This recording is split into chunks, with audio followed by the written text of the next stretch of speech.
So I'll go and show you some of my favorite tricks and tips to basically keep your iPhone at 100% battery health. Now your battery health is pretty much how much battery you have left on your iPhone, and I'm going to go ahead and show you these not on the best iPhone that I've had, which in terms of battery health, but on the worst one, which is my iPhone 12 Pro, and learn from my mistakes basically. With the iPhone 12 Pro, in my opinion, it's a good iPhone.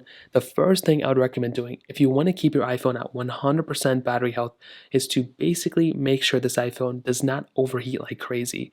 I've had many different iPhones, and this iPhone itself, I wirelessly charged all the time. I MagSafe wirelessly charged it, and essentially what happened was this device was giving me horrible battery health degradation. So if you want to learn from me, I have not wirelessly charged my iPhone 13 Pro yet on MagSafe, and I've gotten amazing battery life and battery health. On my iPhone 12 Pro, on the other hand, I did go down to 87%, which in like a year is crazy, and that was mostly from wirelessly charging my phone. So number one, make sure your phone is not wirelessly charging all the time. That can impact the overheating of this phone. But another big thing is if your phone is overheating all the time. From everything I've ever seen, whether it's charging your phone, charging cycles, letting it die, and then letting it power back up again, overheating of your iPhone is basically how the battery health can degrade like crazy. If it doesn't have a widespread issue, kind of like these phones, then I would recommend making sure your iPhone is not overheating like crazy, because if it does, that is another massive issue in which your iPhone can just basically experience tons and tons of battery degradation. On top of that, another thing I would recommend doing is actually keeping your iPhone up to date.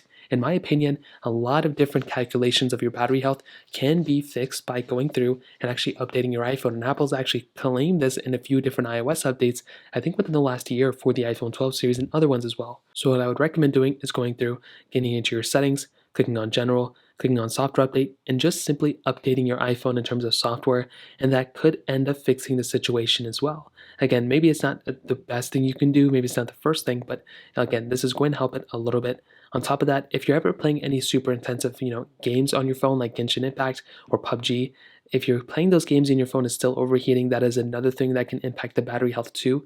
But especially if you're keeping your phone in direct sunlight constantly, especially either on the screen or on the front, that can also cause your phone to overheat, and that can also kind of, degrade it in some ways too.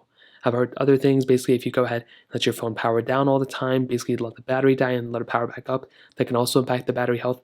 But those are just some of the first things I'd recommend kind of watching out for if you want to keep your iPhone at 100% battery capacity. So that kind of covers it up. If you have any other thoughts or questions, please let me know in the comment section below. Hit the like button, that would mean so much, but definitely hit that subscribe button. More importantly than everything else, I love every single one of you guys. Hopefully I'll catch you guys in the next video. Peace out till then.